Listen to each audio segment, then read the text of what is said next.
Bismillahirrahmanirrahim.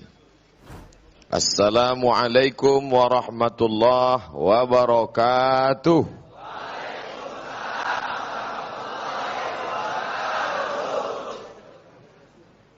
Malam yang kedua di tahun 1441 ini kita masih hidup, masih sehat, masih bisa datang ke masjid. Nikmat besar yang mesti disyukuri dengan ucapan Alhamdulillahi Rabbil Alamin. Bersolawat kita kepada Dia yang tahun pindahnya kita peringati pada malam hari ini, dari kota suci Makkah menuju Al-Madinah Al-Munawwarah, hampir 15 abad lamanya, 1441 tahun yang lalu. Maka kita bersolawat untuk membalas segala kebaikannya dengan mengucapkan Allahumma salli ala Sayyidina Muhammad wa ala ali Sayyidina Muhammad. Malam ini hadir para guru-guru kita, alim ulama, tokoh masyarakat. Tidak dapat saya sebutkan satu persatu. Insyaallah kita semua dimuliakan Allah Subhanahu wa taala. Seperti biasa saya sampaikan tausiah 60 menit. Setelah itu nanti kalau ada pertanyaan akan saya jawab insyaallah. Baik dalam bahasa Arabnya banyak. Khair baik, jayyid baik, hasan baik, thayyib baik. Thayyib artinya baik, bukan enggak pulang-pulang. Khair baik, hasan baik, jayyid baik, thayyib baik. Makanya kalau ada qari baca Quran, a'udzubillahi minasyaitonir rajim. Bismillahirrahmanirrahim. Thayyib, thayyib. Thayyib enggak hadir Pak Ustaz. Thayyib maknanya suaranya bagus. The best, very good. Tapi ada satu kata selain thayyib, jayyid, khair, hasan, yaitu kata birru, khusus untuk orang tua. Membalas budi baik orang tua tidak disebut khair. Membalas kebaikan orang tua tidak disebut jayyid. Membalas kebaikan ayah tidak disebut hasan. Membalas kebaikan ibu tidak disebut dengan khair, tapi disebut dengan birrul walidain. Orang yang berbuat baik itu disebut dengan birru kalau satu orang, kalau banyak disebut dengan abrar. Nama masjidnya berarti isinya adalah orang baik-baik. Biasanya orang baik enggak ngaku. Namanya siapa? Hasan, baik. Kalau adiknya kecil, Husain. Hasan, Husain. Nama anak bapak berapa orang? 5 orang. Yang pertama Hasan, yang kedua Husain, yang ketiga thayyib, yang keempat jayyid, yang kelima birru, artinya baik. Tapi mesti yang birru ini kita khawatir juga, takut salah tulis hurufnya, R-nya 2. Birru. Takutnya salah tulis di ijazah bir. Birru, kebaikan, orang baik. Satu orang birrun, 2 orang birrani, banyak orang abrar, beberapa orang baik berkumpul. Al-abrar, orang baik-baik. Makanya dalam Al-Quran dikatakan, innal abrara lafi na'im wa innal fujjara lafi jahim. Abrar yang baik-baik tempatnya surga, fujjar yang jahat-jahat tempatnya neraka. Maka kawan kita pun terbagi 2.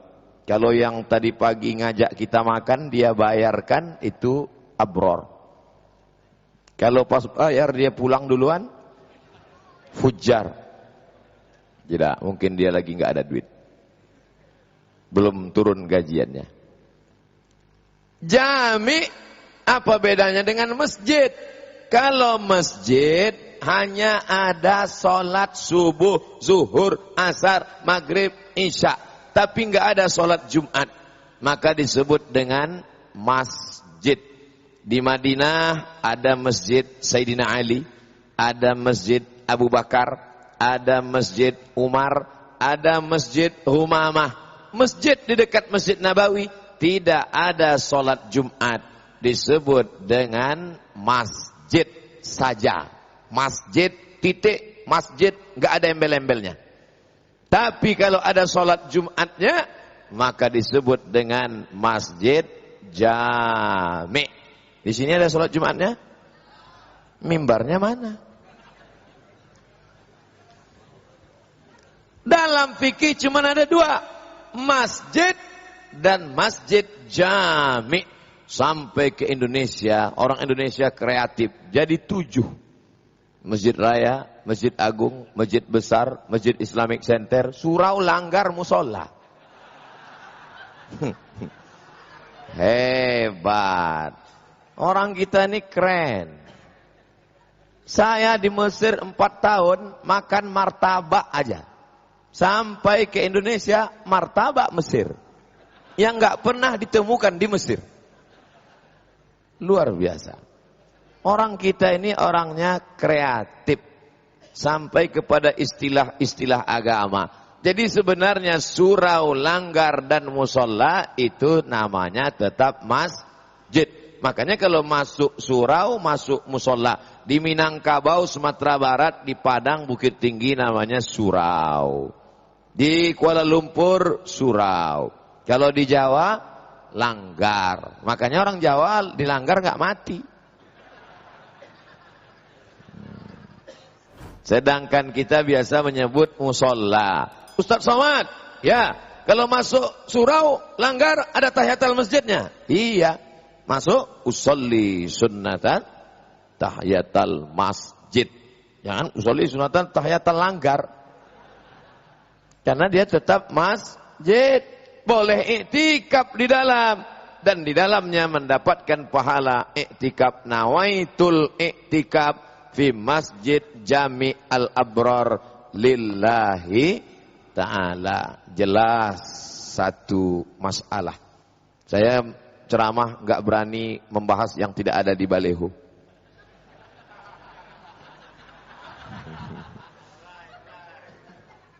Jelas. Kenapa masjid itu bintangnya ada 5? Karena rukun Islam 5. Itu maka dibuat 5. Seandainya panitia buat 9, karena wali ada wali songo. Seandainya dibuat panitia 6, karena rukun iman ada 6. Seandainya dibuat panitia bintangnya ada 7, karena hari ada 7. Tawaf berapa kali putaran? 7. Ada aja alasannya pokoknya. Kenapa ada menara? Menara. Coba baca hadis Nabi.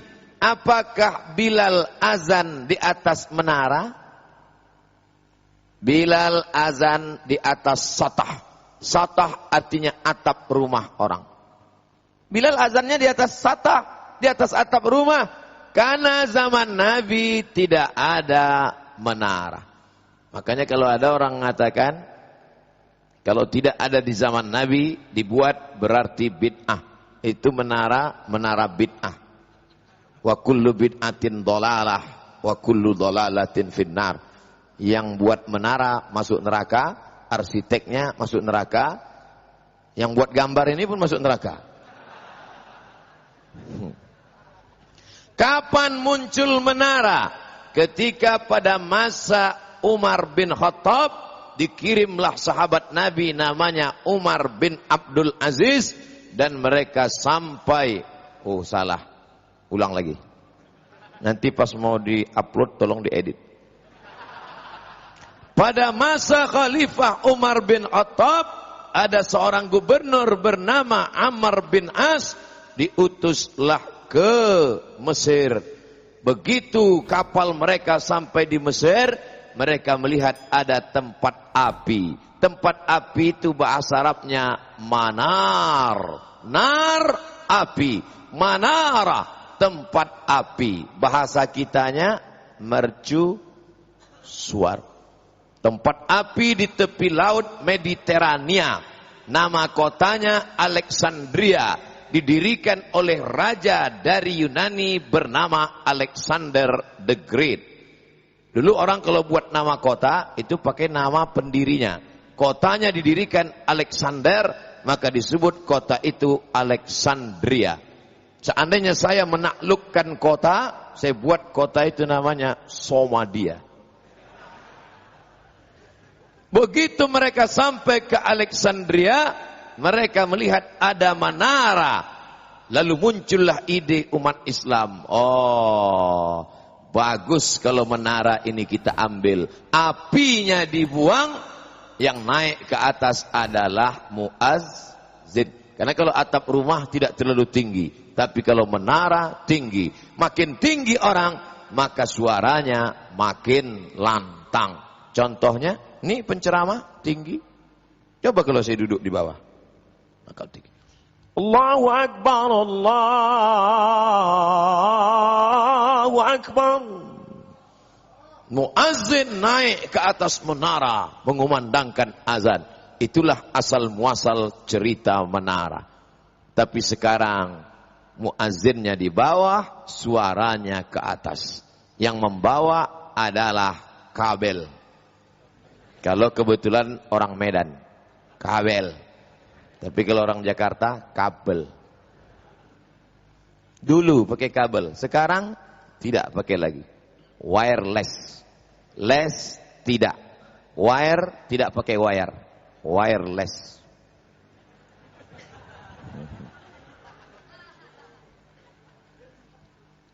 Lalu kemudian Masjid Jami Al-Abrar ada pula melengkung di atas bulan.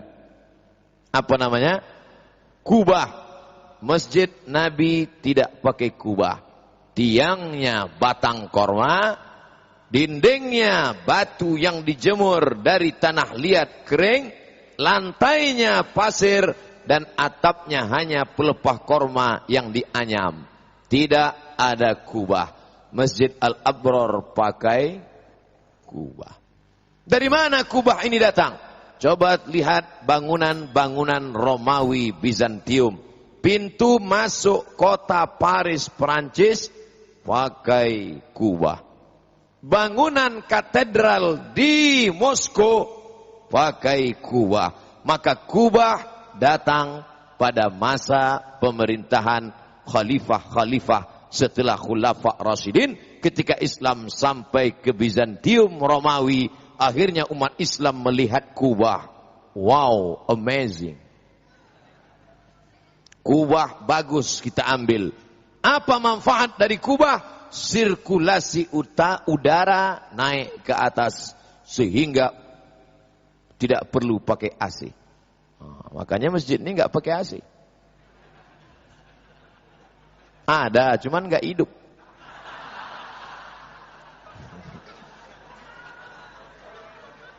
Mestinya di tepi-tepi kubah itu dibuat lubang, karena dengan adanya lubang itu sirkulasi udara masuk. Manfaat kubah yang kedua adalah atapnya tinggi sehingga menghindari stres. Karena bangunan tinggi ke atas, lapang dada. Kalau rendah, maka kita mudah suntuk. Ada orang keningnya rendah, suntuk.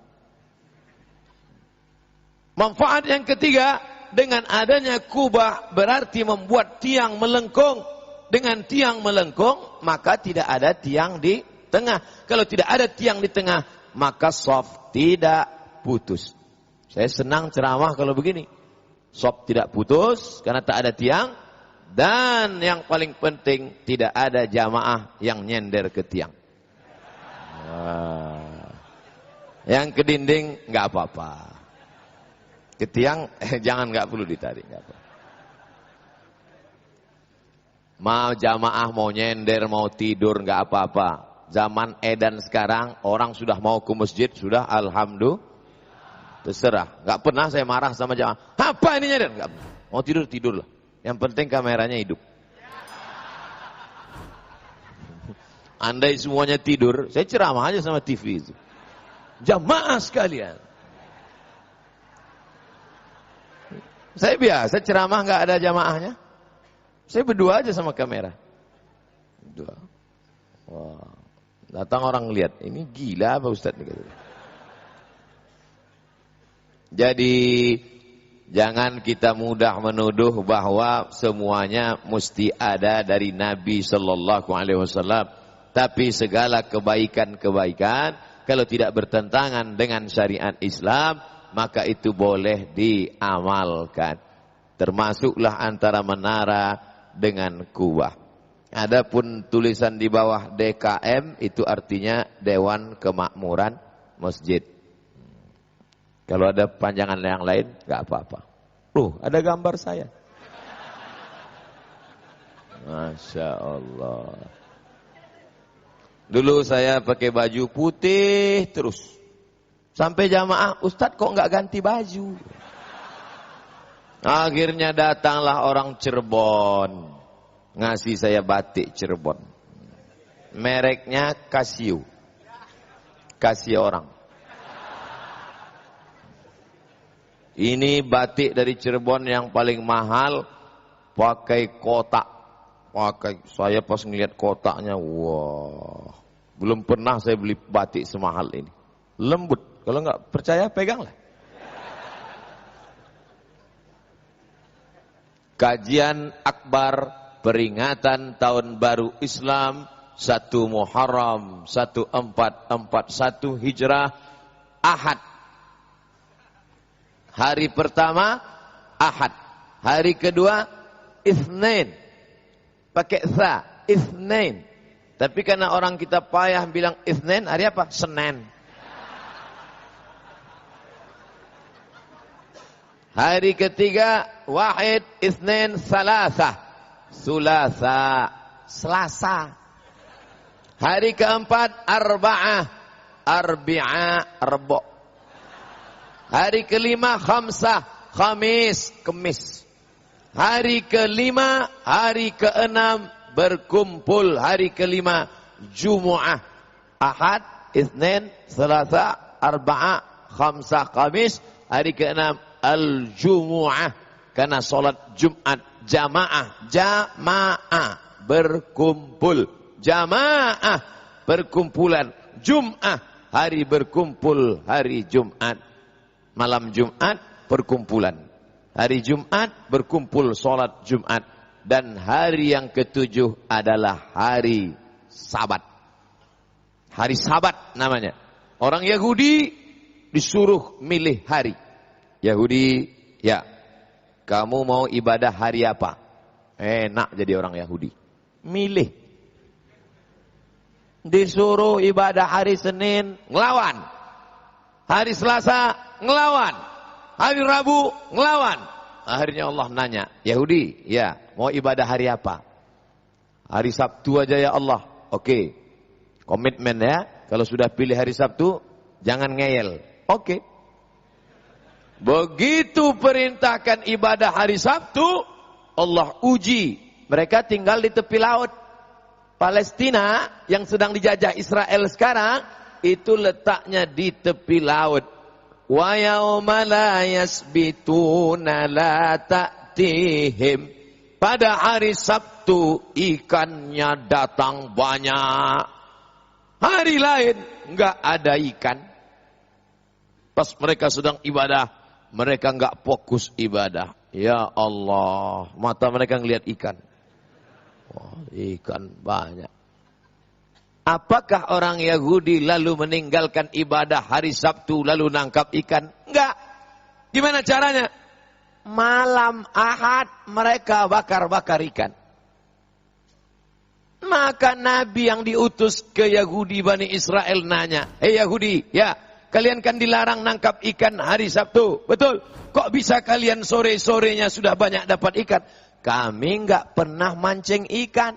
Terusnya ikannya datang sendiri. Gimana caranya? Di tepi pantai mereka gali kolam. Tepi pantai mereka gali kolam dalam. Ketika air pasang, ikannya masuk. Maka ketika Nabi yang diutus ke Bani Israel marah, jangan nangkap ikan. Kami nggak nangkap ikan, ikannya datang sendiri. Yahudi cerdas, tapi jahat. Makanya kalau ada teman cerdas tapi jahat, ini otak-otak Yahudi. Ahad, Isnin, Sulasa, Arbi'a, Al-Khamis, Al-Jumu'ah, As-Sabat. Ini nggak apa-apa sekali-sekali. 1 September, mudah mengingat tahun ini. 1 September, 1 Muharram. 2019, 1441. Tema kita, dengan berhijrah kita menuju masyarakat yang berakhlakul karimah. Mobilnya mewah, rumahnya besar, orangnya ganteng, ekonominya mapan, gajinya banyak, tapi pagar tinggi 2 meter pakai kaca pecah di atas. Karena takut maling masuk ke rumah. Apakah itu tujuan dari ajaran Islam? Tidak. Ajaran Islam mengajarkan rahmatan lil. Kalau bagi tetangganya saja tidak jadi rahmat, gimana mau rahmatan lil alamin? Islam mengajarkan engkau mendengar tetanggamu di sebelah menangis karena kelaparan. La yabitu sab'an wajaruhu ila jambihi ja'i'un. Tidak boleh orang tidur dalam keadaan perut kenyang, tetangga di sebelah rumahnya kelaparan. Gimana kita mau mendengar dia nangis di sebelah, mayatnya kering seminggu baru ketahuan. Itu pun karena keluar bau busuk. Begitu didobrak pintu, ternyata jenazah sudah berulat. Ini cerita fiktif apa fakta? Fakta, nyata. Maka malam ini kita sedang diingatkan lagi. Tema dipilih oleh panitia. Tidak ada gunanya kaya raya, hebat, punya jabatan dan kuasa, kalau tidak berakhlakul karimah. Maka malam ini saya sedang berjumpa dengan masyarakat yang sudah berakhlakul karimah. Kalau sudah, untuk apa lagi ngaji? Kan udah selesai Pak Ustadz. Kita sedang mengaji, menguatkan keyakinan kita, kajian kita direkam, dimasukkan ke internet, akan ditonton orang di channel Ustadz Abdul Somad Official. Jangan lupa like and share. Dulu senjatanya pakai senapan mesin, tapi sekarang senjatamu adalah HP yang ada di tangan. Makin canggih HP-mu, makin hebat senjatamu. Gimana mau nembak? HP-nya jadul. HP keren. Anak-anak muda sekarang banyak nih HP keren. Paket nggak ada. Sama punya senjata hebat tapi nggak ada pelurunya. Yang satu HP-nya hebat nggak ada peluru, yang satu lagi HP-nya jadul, nggak ada peluru, lebih parah lagi. Mudah-mudahan tahun baru diberikan rezeki yang melimpah ruah. Dari bunyi aminnya yakin saya nampaknya memang jadul semua.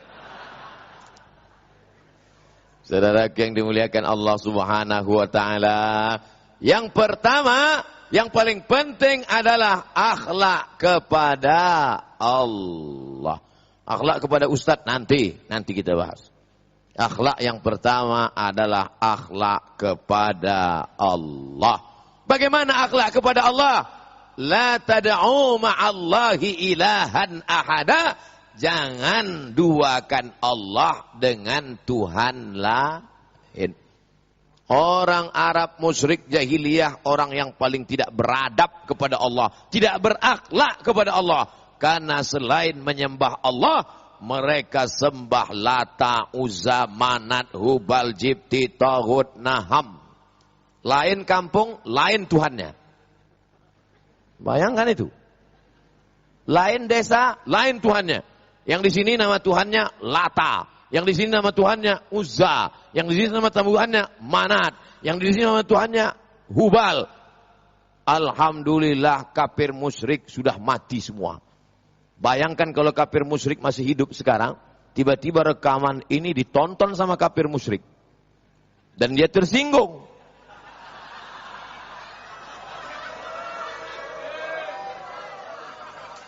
Datanglah Abu Jahal, Abu Lahab mau nangkap saya. Lalu saya jawab, saya ceramahnya di masjid. Alhamdulillah Abu Jahal, Abu Lahab sudah mati semua. Maka tak tersinggung ketika saya katakan Lata, Uzza, Manat, Hubal, Jibti, Taghut, Naham. Ada satu kampung namanya Bani Ghifar. Apa namanya? Bani Ghifar. Di kampung Bani Ghifar ini adalah gengnya perampok. Kerjanya merampok. Selamat datang di kampung Bani Ghifar. Awas dompet. Perampok semua. Ada satu orang dari kampung Bani Ghifar namanya Abu Dzar. Siapa namanya? Abu Dzar. Karena dia dari kampung Bani Ghifar, maka dikenal dia dengan nama Abu Dzar Al-Ghifari. Kampung Bani Ghifar. Pekerjaan merampok. Nama Tuhan Naham. Nama Tuhannya Naham.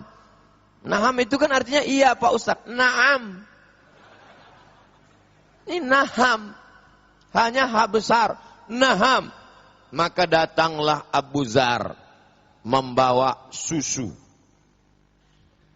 Abu Dzar datang bawa susu untuk persembahan ke Tuhan Naham. Jadi zaman dulu itu Naham lebih terhormat dari Somad. Karena dia dikasih susu.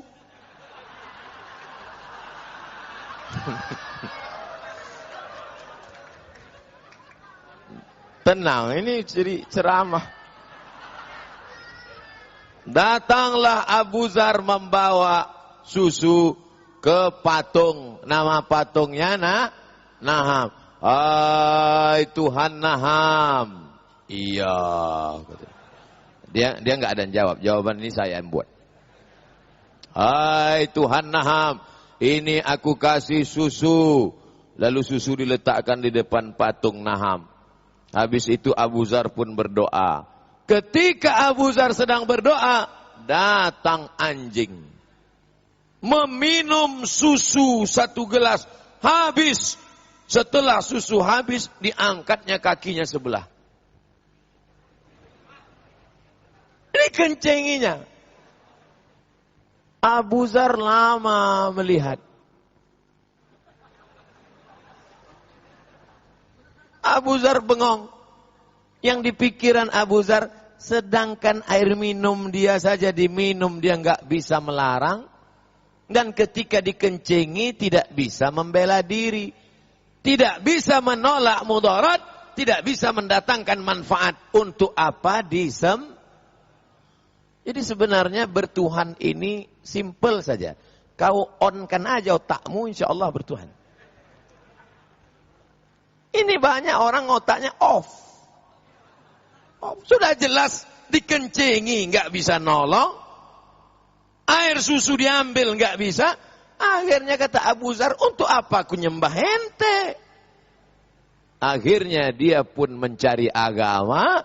Dan dia dengar ada satu nabi diutus Allah di Makkah. Dia pun datang dan bersyahadat. Asyhadu an la ilaha illallah.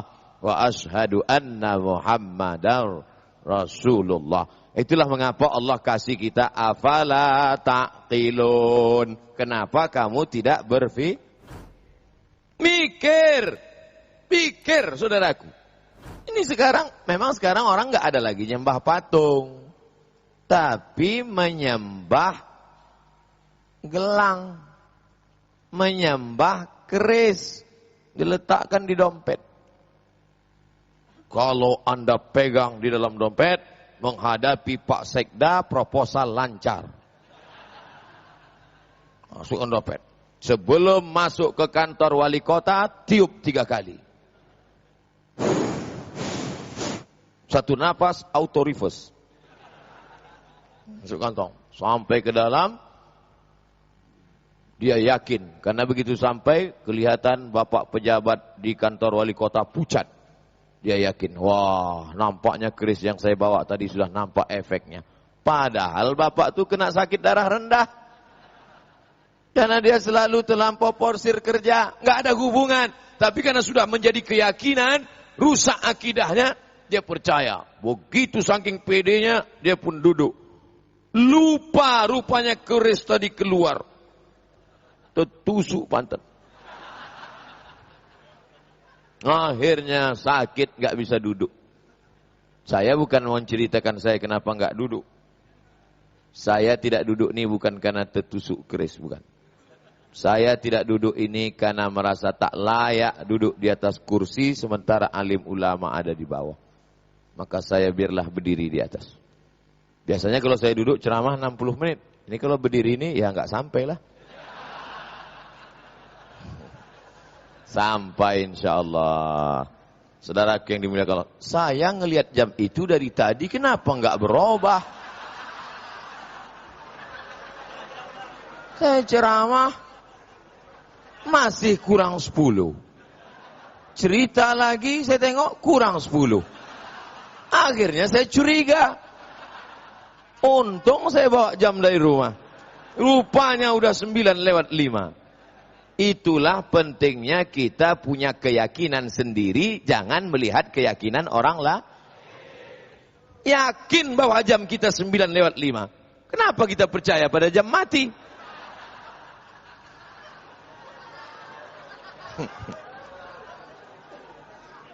Ini.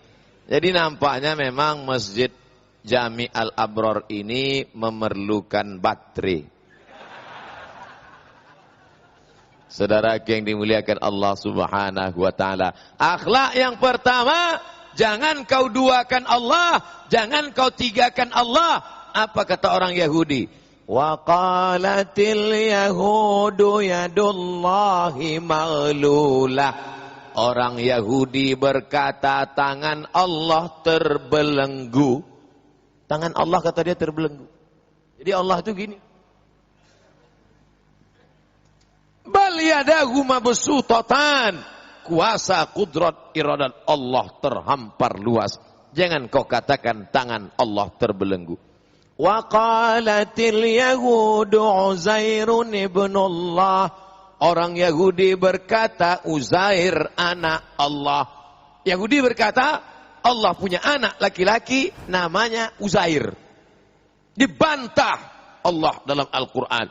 Apa kata Allah? Qul huwallahu ahad, Allahus somad. Allah Esa Tunggal tak berbilang, meminta hanya kepada Dia saja. Lam yalid, Dia tidak beranak. Walam yulad, dan Dia tidak dilahirkan. Karena kalau Dia beranak, pasti ada darah nifas. Darah nifas kotor najis. Maka dia tidak layak menjadi Tuhan. Kalau dia diperanakkan, dilahirkan, berarti dia juga manusia, berdarah, berdaging. Sedangkan Allah itu laisa kamitslihi syai'un wa huwas samiul basir. Allah Maha mendengar, Allah Maha melihat. Itulah yang ditanamkan ke kepala anak-anak kita. Surah yang pertama yang kalian hafal anakku pasti ini. Ghairil maghdubi 'alaihim waladdallin. Amin. Bismillahirrahmanirrahim. Lama imam mencari ayat. Qul huwallahu ahad, Allahus samad, lam yalid wa lam yulad wa lam yakul lahu kufuwan ahad. Allahu akbar. Setelah selesai salat, Assalamualaikum warahmatullahi, Assalamualaikum warahmatullahi. Pak Imam, ya, kenapa imam setiap salat ayatnya kul huwallah terus? Kamu pikir saya enggak hafal ayat lain lah? Hafal saya ayat lain itu. Tapi Nabi pernah berkata, innaha la ta'dilu sulusal Qur'an. Kul huwallah sama dengan sepertiga Al-Quran. Maka saya baca tadi kul huwallah, saya sudah sama seperti membaca sepertiga Al-Quran. Itu jawaban bagi yang enggak terlalu banyak hafal ayat. Nah, maka akhlak yang pertama berakhlak kepada Allah Subhanahu wa ta'ala. Ada seorang ulama sufi. Sufi diambil dari kata suf, sofa. Sofa artinya suci, bukan tempat duduk. Sofa suci. Orang yang suci artinya tak ada hasad, tak ada dengki, tak ada dendam kesumat, tidak ada riya. Maka hati yang suci itu disebut dengan sufi. Makanya kita selalu mendengar, itu ulama sufi itu orang sufi itu. Sufi artinya hatinya suci. Dulu, sekarang sufi suka film. Ulama sufi punya murid, tapi murid-murid ini tidak sama perlakuannya. Ada satu murid yang dia sayang sekali, sehingga murid-murid yang lain cemburu melihat dia. Maka murid yang cemburu ini mulai berbisik, apa guru kita ini? Katanya hatinya bersih tapi dia pilih kasih. Kenapa teman itu saja? Rupanya ulama yang hatinya bersih tadi diperlihatkan Allah. Ittaqu firasatal mu'min. Hati-hati firasat orang beriman. Fa innahu yanzuru binurillah. Karena dia memandang dengan cahaya dari Allah. Allah kasih tahu lewat ilham. Muridmu mulai curiga. Kenapa kau sayang pada yang satu saja? Akhirnya untuk menunjukkan kenapa rahasia dia sayang pada yang ini, dia kumpulkan semua murid-muridnya. Murid-murid, kata dia. Walaupun ini bunyinya seperti guru Upin dan Ipin. Murid-muridku sekalian, setiap kalian bawa pisau, bawa burung 1 ekor. Kamu bawa burung, bawa pisau. Bawa burung, bawa pisau. Bawa burung, bawa pisau. Cari tempat yang kalian tidak dilihat, tidak diperhatikan, potong. Sekarang bubar barisan, gerak. Jamaah tolong jangan bubar. Lalu murid-murid itu pun semuanya pergi. Ada yang pergi ke tepi sungai, dia lihat tidak ada orang, potong. Ada yang naik ke atas pohon kayu, dia lihat tidak ada orang, potong.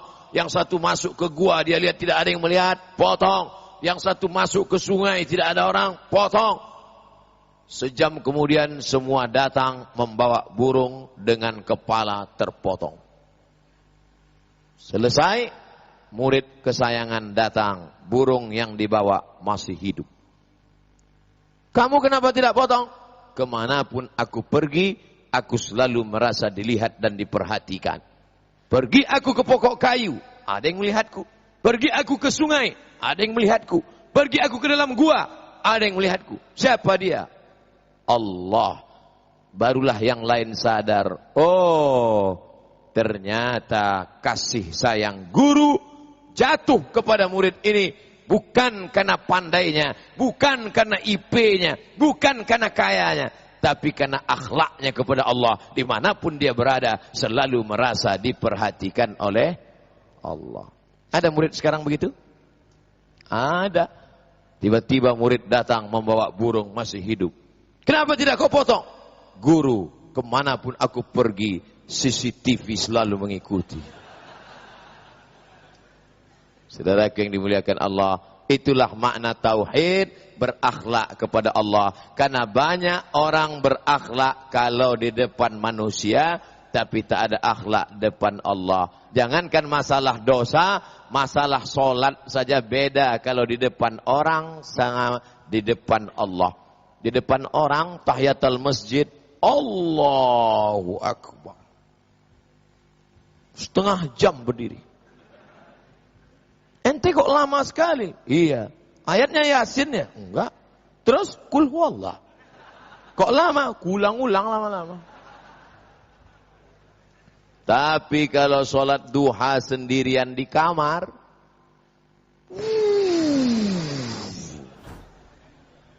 iftitah, Fatihah, ayat, satu hembus napas, kelar.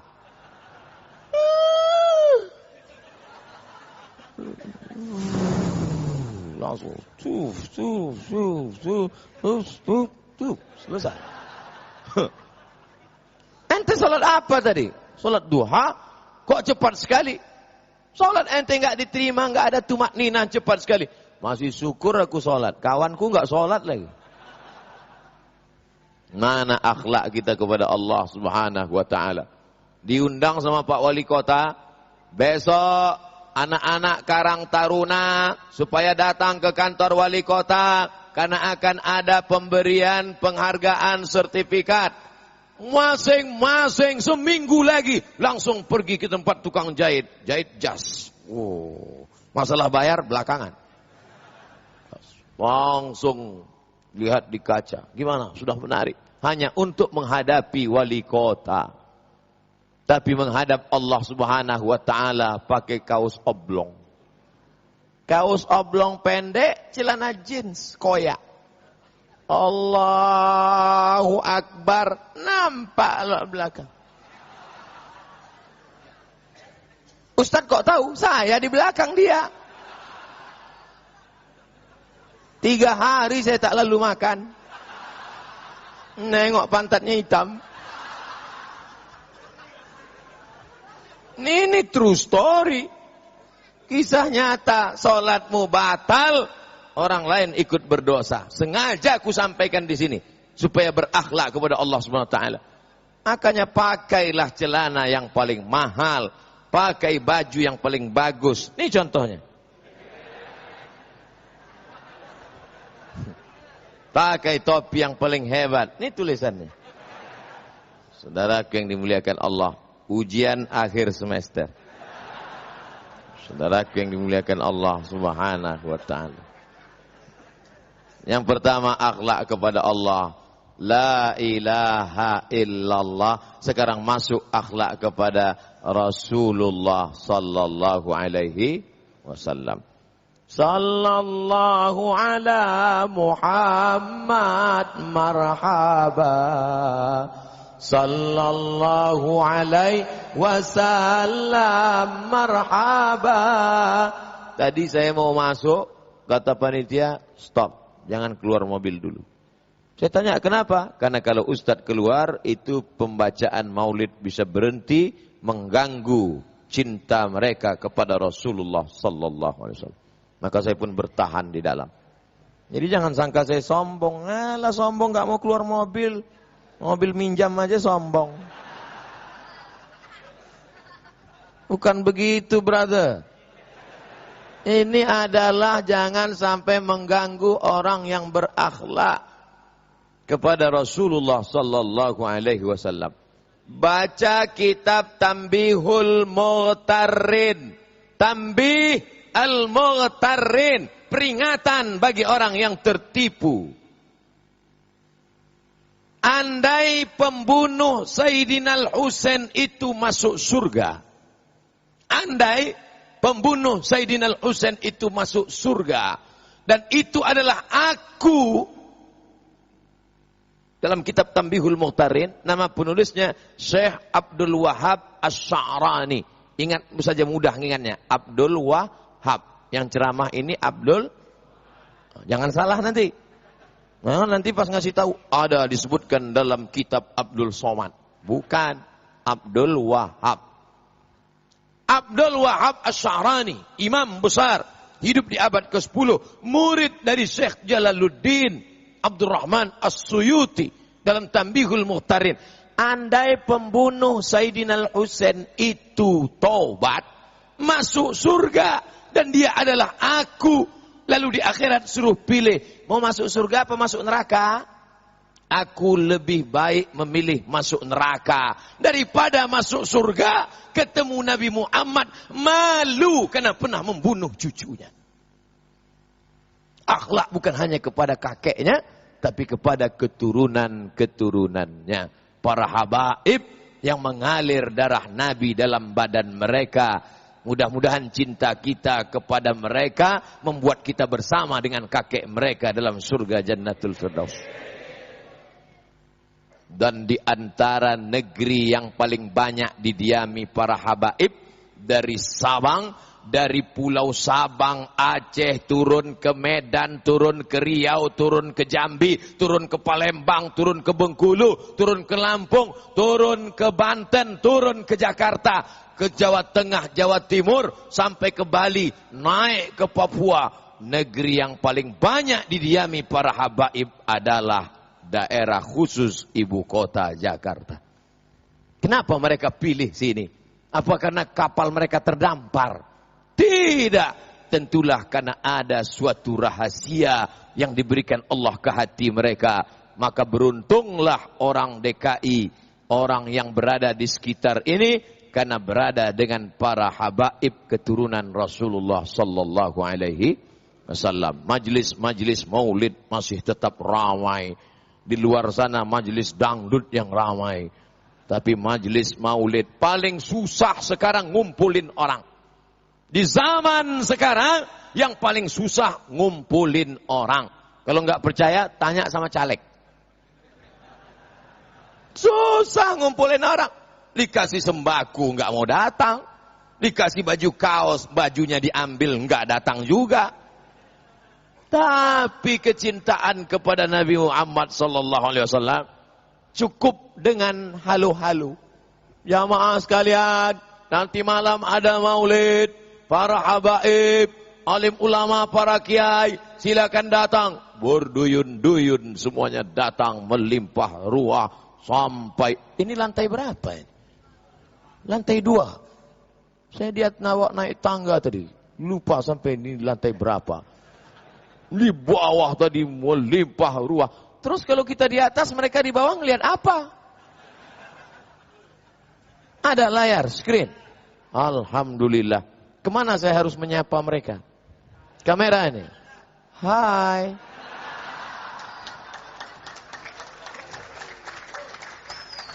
Bukan begitu akhlak yang diajarkan Nabi Muhammad sallallahu alaihi wasallam. Akhlak yang diajarkan Nabi adalah kalau bertemu dengan hamba Allah, ucapkanlah salam. Assalamualaikum warahmatullahi wabarakatuh. Untuk kalian di bawah yang enggak melihat secara live tapi lewat layar. Yakinlah saudaraku, kalian yang melihat lewat layar, pahala kalian 2 kali lipat daripada yang melihat langsung. Kenapa? Karena mereka sabar. Dan menurut perhitungan saya, yang datang di bawah itu duluan. Yang di atas ini belakangan. Biasanya kita kalau sholat Jumat di masjidnya 2 lantai kan gitu. Itu di atas siapa? Yang terlambat datang. Mau datang duluan, mau datang cepat, mau ngelihat ustadz, mau tidak. Yang penting hatinya ikhlas. Yang di atas ikhlas. Yang di bawah lebih ikhlas. Nggak ngelihat pun nggak apa-apa. Nggak salaman nggak apa-apa. Terus ente kok nggak pulang? Ya gimana, parkir payah. Ikhlas. Itu namanya ikhlas pasrah tapi tak rela.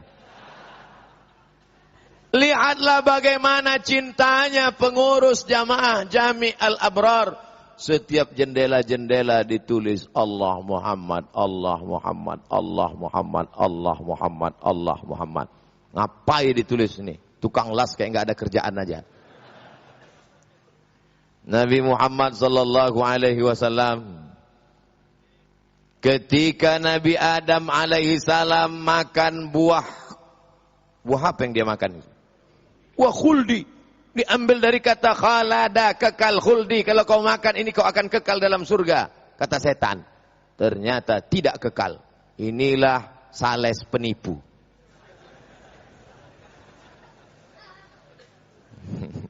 Akhirnya Nabi Adam memakan itu dan dia sadar dan bertobat. Rabbana zalamna anfusana wa illam taghfir lana wa tarhamna lanakunanna minal khasirin. Doanya sama, bunyinya beda. Tentu orang kalau salah nggak bentak gitu. Itu kan Ustadz ceramah supaya membangunkan yang tidur. Kalau orang salah nggak gitu doanya. Rabbana zalamna anfusana wa illam taghfir lana wa tarhamna lanakunanna minal khasirin. Dalam Quran cuma sampai situ, tapi dalam hadis ada tambahan. Apa tambahannya? Allahumma inni as'aluka bijahi Muhammad.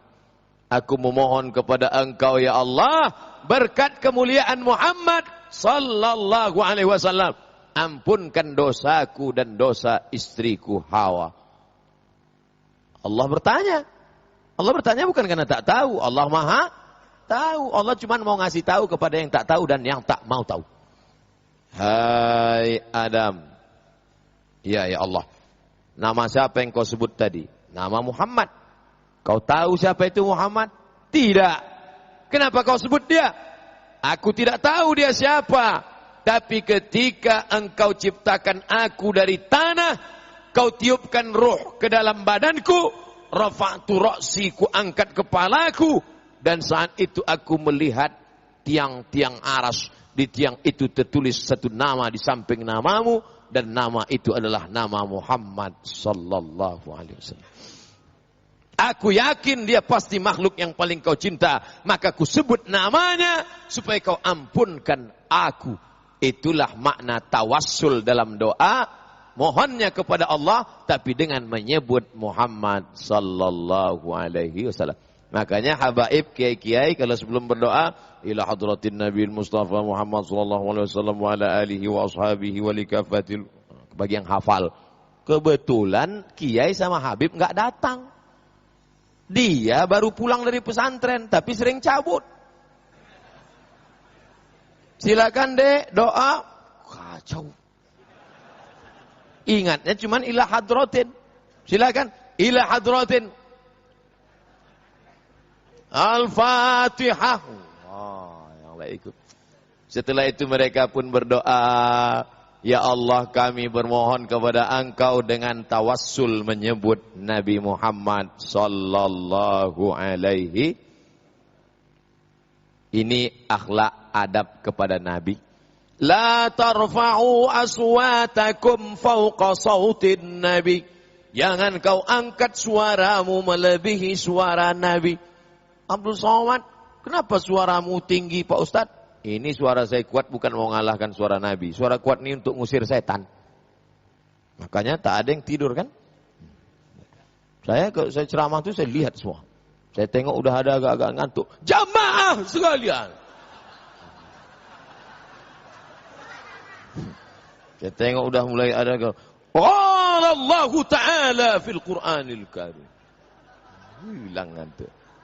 Tengok anak-anak cas semua. Tapi saya mohon maaf dulu sama ulama. Bukan berarti saya bersuara kasar, keras itu. Tidak hormat pada mereka. Sebelum ceramah itu kita adab sopan santun. Dicium dulu. Kiai kita, doktor kita. Doktor. Mau saya cium tangan doktor? Doktor pun mau nyium tangan saya. Hampir kepala kami belaga. Untung saya tahu beloknya. Saya ke kiri, beliau ke kanan. Masya Allah, begitu ternyata. Adab yang kedua adalah adab kepada orang yang beriman. Sekarang kiai kita datang, ulama kita datang, kita sambut dengan Tala'al badru alaina min saniyatil wada' wajaba syukru alaina mada'a lillahi da' ayyuhal mab'usu fina jita bil amril muta' jita syarraftal madinah marhaban ya khairada. Ustadz, itu kan Tola'al badru alaina kan untuk Nabi, bukan untuk ulama. Baca hadisnya, al ulama warasatul anbiya. Nabi sudah meninggal dunia. Nabi tidak pernah meninggalkan kursi dari emas. Nabi tak meninggalkan istana yang megah. Yang ditinggalkan Nabi warisan adalah Quran dan Sunnah. Dan kita tidak mungkin paham Quran dan Sunnah kalau tidak melalui mulut para ulama. Maka kita muliakan ulama. Memuliakan ulama itu bagaimana? Mengikuti ajarannya, menghadiri majlis taklimnya, dan mencontoh dalam kehidupan dari mulai cara makan, cara minum, cara bicara, berpakaian, semuanya mengikut ulama, ulama mengikut gurunya, gurunya mengikut gurunya, sampai tabi'in, sampai sahabat, sampailah kepada Sayyidina wa Maulana Muhammad sallallahu alaihi wasallam. Ulama kita masuk pakai jubah putih. Kenapa mereka pakai jubah putih? Karena Nabi jubahnya putih.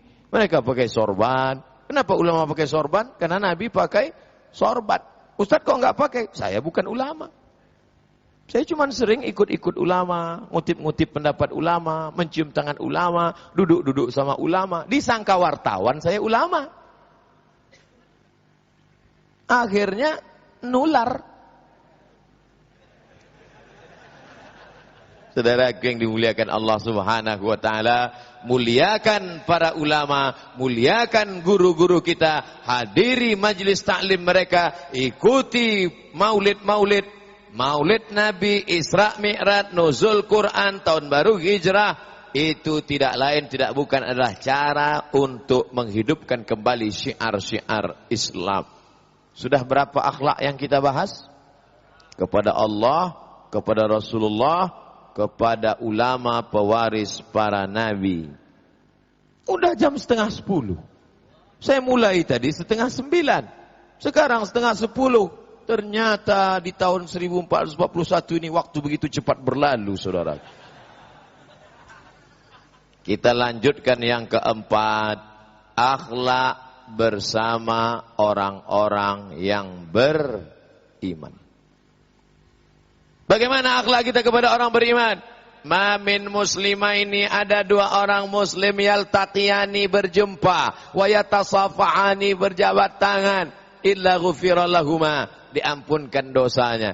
Makanya tadi datang berjabat tangan.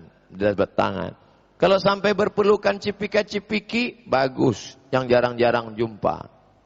Saya baru pertama kali datang ke masjid ini. Beberapa kiai kita pernah jumpa tapi sudah lama, beberapa bulan yang lalu.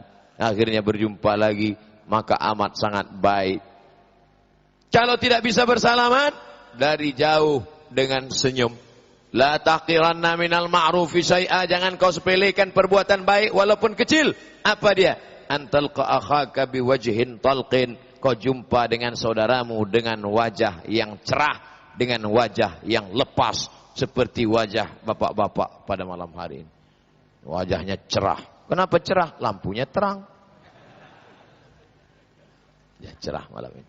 Ini kadang orang sudah nggak mau salaman, nggak mau berpelukan, nggak ngasih air minum. Mukanya seperti jeruk purut dipijak gajah. Ternyata mengerut-ngerutkan kening, membuat wajah cemberut, memerlukan energi lebih banyak daripada senyum. Makanya kalau jumpa orang senyum aja. Asal jumpa orang senyum. Tapi sesama laki-laki, sama bini orang jangan. Pulang dari sini kalian senyum sama bini orang, mengamuk lakinya. Kenapa kau senyum-senyum sama biniku? Ustaz Somad nyuruh. Udah, kena saya masalah baru. Lama aja belum selesai. Ini akhlak kita bersama orang-orang beriman. Bagaimana akhlak kalau orang tidak beriman? Dalam Islam diajarkan, la yanhakumullahu 'anil ladzina lam yuqatilukum fid din. Kalau mereka tidak memerangi kamu, walam yukhrijukum min diyarikum. Kalau mereka tidak mengusir kamu dari Jakarta, kalau mereka tidak memerangi kamu, antabarruhum, kamu boleh berbuat baik pada mereka, wa tuqsitu ilaihim, bersikap adil. Islam bukan mengajarkan kalau dia tidak seagama denganmu, cabut pedangmu, pancung kepalanya, jadikan dia sosis. Mana ada ajaran Islam? Islam mengajarkan kita tidak pernah mencari gara-gara. Musuh jangan dicari, kalau ketemu jangan lari. Kabur boleh, kalau enggak kuat pilihannya cuma dua, hadapi iskariman au mut syahidan, hidup mulia mati syahid. Gitu. Ini banyak hidup memble mati konyol. Masya Allah, tabarakallah. Sudah 1 jam saya ceramah, anak-anak masih tetap segar, masih tetap semangat. Takbir. Baru sekali ini saya takbir kan? Oh, karena saya tengok udah ada ya selesai. Setan dah mulai datang bawa kipas. Gitu setan. Gitu setan. Maka begitu saya takbir tadi lari setan. Begitu saya berhenti datang dia lagi. Jadi setan itu jahat Pak Ustadz. Jangan kau tanya, itu memang sudah tugas dia. SOS namanya, standar operasional setan. Yang perlu kita lakukan adalah berakhlakul karimah, ikuti sunnah Rasulullah, berjamaah supaya setan tidak masuk. Luruskan shaf, luruskan shaf, luruskan shaf. Pak Imam salah. Kenapa? Shaf itu nggak ada alifnya. Luruskan shaf. Mana ada shaf? Tidak ada. Emang sop buntut? Luruskan sop. Kenapa disuruh meluruskan sop? Jangan ada celah, karena kalau ada celah masuk setan. Artinya apa? Hubungan di antara kita ini jangan sempat renggang, karena kalau sudah renggang masuk orang ketiga. Siapa itu orang ketiga? Pelakor. Jangan sempat ada renggang. Hubungan saya dengan tuan-tuan guru, dengan kiai-kiai enggak boleh. Kalau ada sesuatu yang tidak suka pada Abdul Somad, tanya, "Hai Ustaz Abdul Somad." "Ya kiai, katanya kamu sudah begini. Isu tuh kiai. Oleh sebab itu jangan sempat ada pecah di antara kita. Jangan sempat ada muncul sesuatu yang merusak persatuan kita. La tanaza'u, jangan kelahi.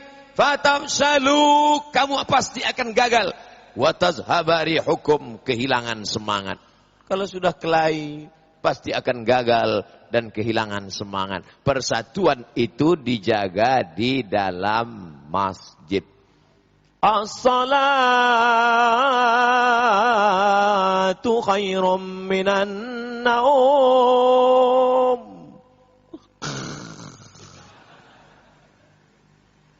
Pertama kali persatuan dijaga salat subuh. Subuhnya. Kenapa? Karena Nabi mendoakan kita, Allahumma barik li ummati fi bukuriha. Berkahi umat ini pada waktu awal hari, yaitu salat subuh. Gimana mau bersatu siang kalau subuhnya berpencar? Kamu salat subuh? Iya Pak Ustadz. Kenapa tadi nggak ketemu di masjid? Di kamar. Jam 8 lagi. Kenapa enggak ke masjid? Salah muazzinnya Pak Ustaz. Kok muazzin yang salah? Lagunya terlalu slow. Minan naum. Besok Ustaz ngasih tahu muazzin, kok kalau azan agak keras sedikit. Tegas. Baik Ustaz. As-salatu khairum minan naum. Tetap juga tidak datang. Ternyata mental kita suka menyalahkan orang lain. Muka buruk, cermin dibelah. Begitu kata pepatah Melayu. Dia lihat wajahnya di cermin, mukanya jelek. Cermin itu dia pecahkan. Kenapa kau pecahkan? Jelek wajahku di cermin. Yang salah cerminnya apa orangnya? Oleh sebab itu jangan suka menyalahkan orang lain. Ketika kita katakan, kamu salah, kamu nggak benar, kamu nggak betul. Mereka satu salah, tapi 4 kesalahan ada pada kita. Al-insan manusia makanul khata' wan nisyan, tempatnya silap, lupa dan salah. Kalau ada orang hari ini berkata, saya tak pernah lupa, saya tak pernah silap, saya tak pernah salah, saat itu dia sedang lupa, silap dan salah. Man katsura kalamuhu, siapa yang paling banyak ngomongnya, katsura saktuhu, dia yang paling banyak salahnya. Di antara kita ini siapa yang paling banyak salahnya? Semua menunjuk kau yang paling banyak, Ustaz. Saudara yang dimuliakan Allah Subhanahu wa taala, akhlak kepada Allah, akhlak kepada Rasulullah, akhlak kepada ulama, akhlak kepada orang beriman. Yang terakhir, akhlak kepada keluarga. Kalau anak-anak masih datang sholat berjamaah, dia moto saya. Anak-anak moto, bayangkan. Anak-anak moto, besok pulang kau cetak sebesar pintu. Kau tulis di bawah foto kenang-kenangan Ustadz Somad tahun baru hijrah 1441 di Masjid Jami Al-Abrar. 20 tahun akan datang, setiap melihat foto itu kau akan menangis. Untuk almarhum Abdul Somad Al-Fatihah. Sekarang kau datang sebagai anak-anak, 20 tahun lagi kau datang sebagai panitia menyambut tahun baru hijrah. Makanya anak-anak yang ke masjid ini jangan dibentak, jangan dimarahi. Ini banyak kadang-kadang orang kalau udah ngeliat anak-anak, pulang. Kalian ini datang cuma ngotorin masjid, kaki sampah banyak, buat naik kolesterol darah tinggi. Padahal anak-anak itu nggak salah, dia yang makan sate sampai 10 tusuk. Bersyukurlah kalau di masjid masih ada anak-anak lari-lari, lompat-lompat, berteriak. Bersyukurlah kalau masih ada anak-anak yang menangis. Kenapa? Mereka yang akan meramaikan Masjid Jami' Al-Abrar. Mereka calon-calon Al-Abrar, orang-orang baik di masa akan datang. Amin. Berapa lama Ustaz Somad tausiah tadi? 70 menit.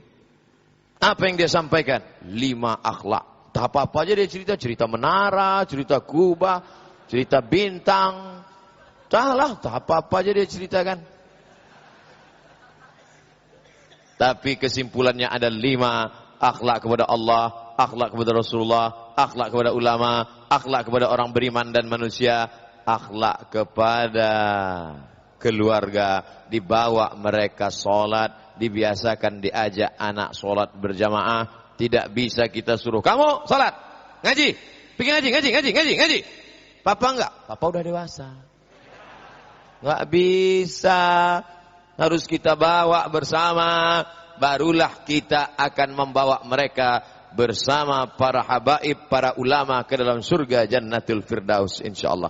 Amin ya rabbal alamin. Itulah yang dapat saya sampaikan pada malam hari ini. Berikutnya mari kita jawab beberapa pertanyaan yang bisa saya jawab. Yang tak bisa saya jawab akan saya bawa pulang ke Riau, nanti saya buatkan videonya.